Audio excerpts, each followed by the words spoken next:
it's Nina here. I'm just doing my demonstration on how to use clean the teeth.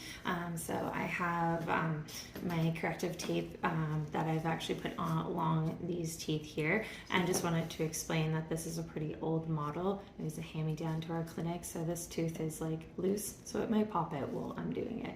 So it's held on by like some putty of some sort, so if it falls off, that's why. So I'm going to start out with my curette, and essentially when you're doing your using your curette, you have like your sharp side here, and then you also have your dull side. So you want to make sure that anytime you're going into the subgingival, that you never ever have the sharp side facing towards the your gum line, because then you could lacerate the gums and cause a lot of irritation and so forth from there. And then you just want to make sure you're holding it like in a pencil grip here, and then you're essentially going to come by it, and then you always want to do strokes towards yourself or away from the patient, because if you're going this way, you have a chance of like slamming into the gum line, and then you can cause a lot of irritation and trauma that way. So I have some my carnassial tooth here. I'm just going to show you that you just take it, and then as I said, you would like kind of go underneath that gum to like bring out, and then you can just small little strokes. You just want to pull it away. And this is like a lot of times vet clinics, which I'm going to show later, have some ultrasonic scalers, which are a lot faster to use, especially if you're have a patient that's under anesthetic and they have complications, and you want to try to get them under and awake as fast as possible. So hand scaling may just be used for like those little hard to reach places. So essentially you're just gonna do that. So I'm just scraping that away. So I'm just gonna do couple teeth like that, and then when you kind of go on the inside, you can like readjust yourself. You can like move the patient's head around and stuff like that. So if they were kind of like in this left lateral position, then you could come things. So essentially the same thing. You just want to come up and making sure that you're keeping that sharp side to the actual tooth, and not causing any stress. So just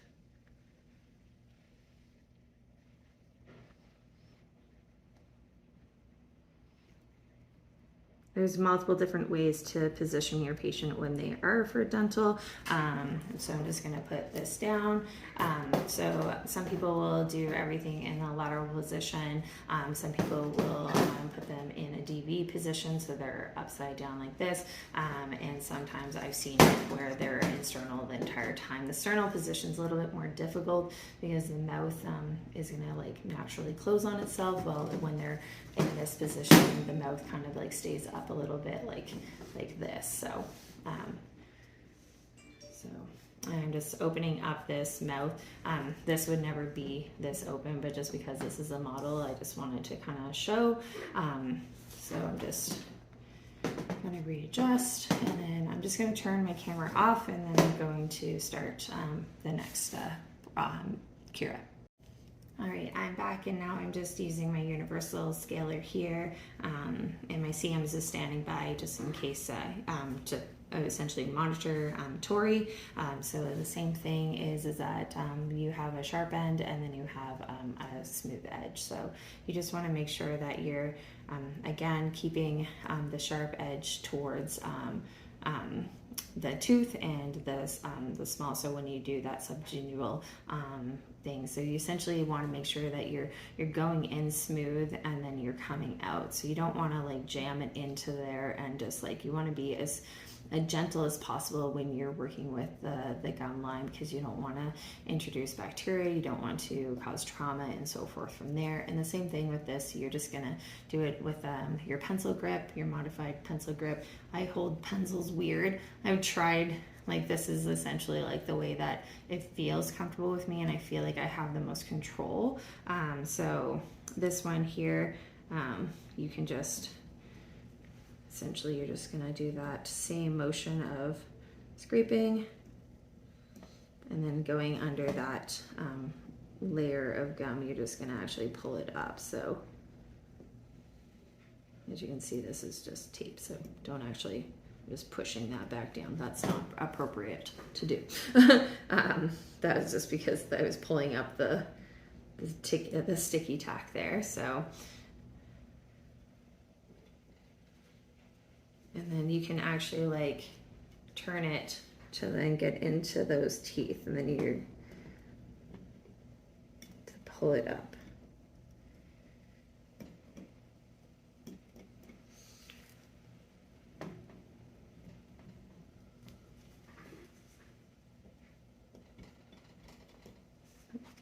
And then you can actually use the universal scaler to actually get into like the crevices and stuff like that. The biggest thing is that when you're doing any type of scaling, you typically don't ever want to use the edge of or the tip, sorry, of the working edge. And because that can actually cause you'd put extra thicker grooves and stuff into your patient's teeth and stuff. So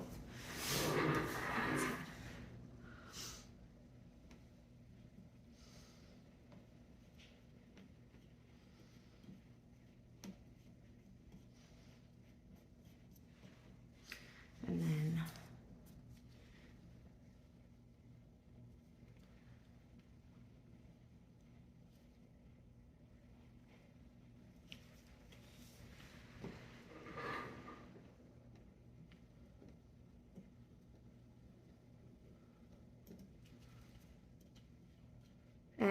typically when you're doing this, you want to do like 6 to 8 strokes, sometimes up to 10, but most of the time you want to be able to get the tartar off within 6 strokes. Or calculus, or I guess calculus and tartar are the same, and plaque and stuff like that. So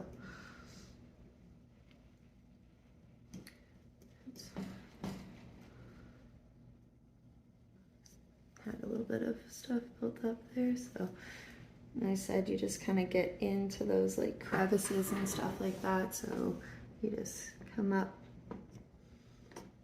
And you want to like stabilize your patient's head and stuff like that. I feel awkward because it's not like I would be stabilizing a mouth. I would be kind of had my hand keeping the patient still, because you don't want to jerk the patient around because you can cause dead space for their tube and stuff like that. So you just want to make sure that you're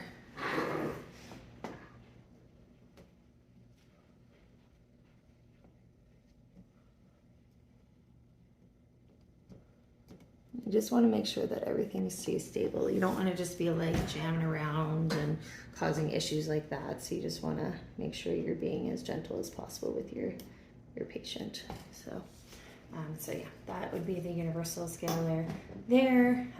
So I'm just going to put more white out on this and then get back to it with my 2 manual scalers, and then we'll get into the ultrasonic. Okay, I'm back to do more scaling here. I just have this because I'm going to be doing my ultrasonic scaling. So I have my 2 different scalers here. I have this one here and then this one here. So the biggest thing with your scalers is that you always want to stay at your supra gingiva. You never want to go subgingival for using this. The other thing is that the tip is very pointy on both your scalers, so you just want to make sure that you are not going like this with your scaler, because then you can actually cause like divots and stuff into the tooth. So and these ones have different patterns and stuff on them here. And they have sharp edges on both sides of it, so you can So that's the biggest reason why you cannot do subgingival, because then you'll end up lancing or lacerating the gum. So same thing, you just want to use your pencil grip, and then you want to do those quick motions. So, and stabilizing your hand and your patient's head and going towards the crown, and just doing those quick little things. Just going to do this. And the nice thing about it is that you can actually then come from behind here and actually do this. Well, you actually see it, so you can actually so it's nice to be able to go on both sides, so then you don't have to like rotate your positioning of your body and stuff like that. So it helps more with efficiency and stuff like that. So you just want to be careful around your gum line, and then you're just going to come up and stabilizing this, because as I said, it's in. So, and then I'm just going to come from behind, and that tooth is falling with the mobility of 3. I wouldn't actually ever stabilize the actual tooth itself, just because this wants to keep coming out of the socket. It's definitely not in good shape. So if this was an actual like issue on the tooth, then you would want to be extremely careful when cleaning it. So when your doctor comes to things. So, and sometimes when you are scaling, you'll end up getting these like massive chunks that come out. But then you also have different things. So essentially you want to make sure that you're never going in a diagonal direction. So you never want to go you never want to go towards the rostral end of your mouth, and you never want to do like a diagonal, because that's going to potentially cause issues, and you never want to go towards the gum. So you always want to make sure that you're going away and doing those fast things, and then having that your arm.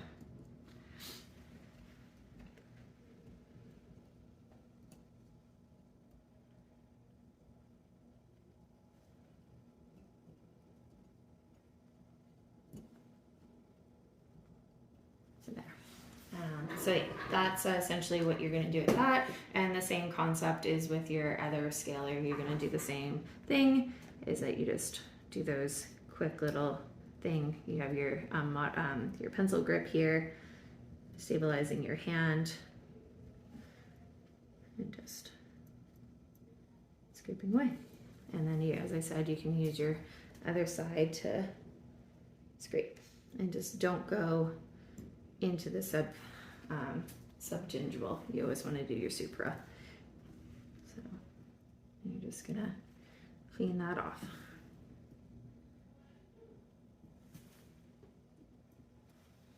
So there you go.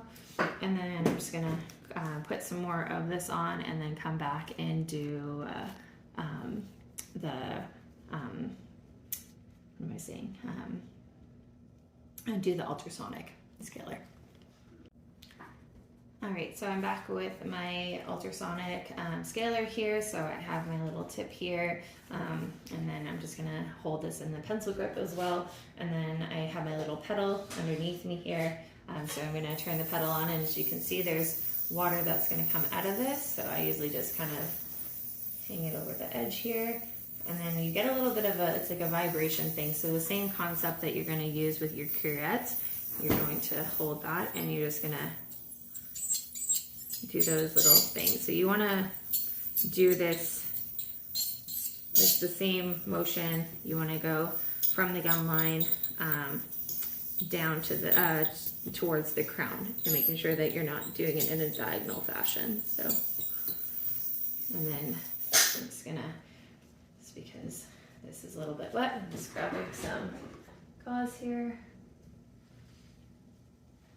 So as you're doing it, you just like can wipe the teeth to dry them in the gum line. See like where you're at. And I'm not wearing a mask right now, but if this was an actual patient, you would want to make sure you're wearing a mask and gloves, because you don't want to be spreading bacteria, or sorry, a mask, gloves, and protective goggles or face shield or something like that.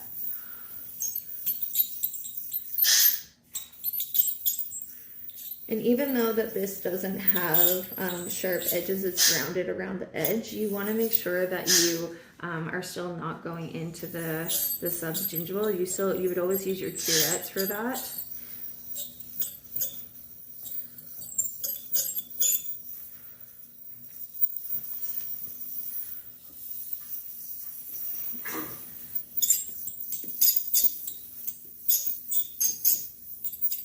And you want to be able to, on average, get each tooth done with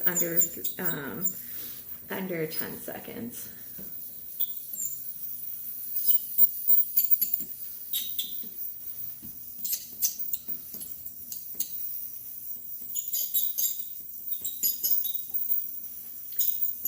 So yeah, and then you just essentially just want to make sure that you're always keeping your arm steady. And then just coming from your patient like this. As I said in previous videos, if you need to, you can readjust your patient's head so then you can actually get. So just making sure that when you are adjusting to just be mindful of the tube.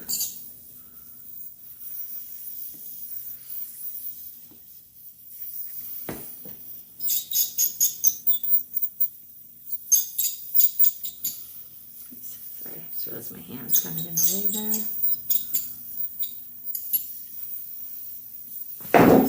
And you never want to break the jaw because that's a bad idea. But anyways, that's essentially what you're going to do. This was an actual animal with a jaw with curly knotting. So as I said, this is a pretty old model. But after you're done doing your scaling, and as I said, kind of throughout it, you just want to kind of dry the teeth off and whatnot, and then you would once everything is scaled, then the doctor would come in, and depending on what kind of practice that you work at, some people will do the polishing before the extractions are done, or they'll do it after. But here at the clinic, we do the polishing after the extractions are done. So scale, get all that debris off, and then the doctors come in, do their extractions at our clinic, and then we do the polishing afterwards. Thank you.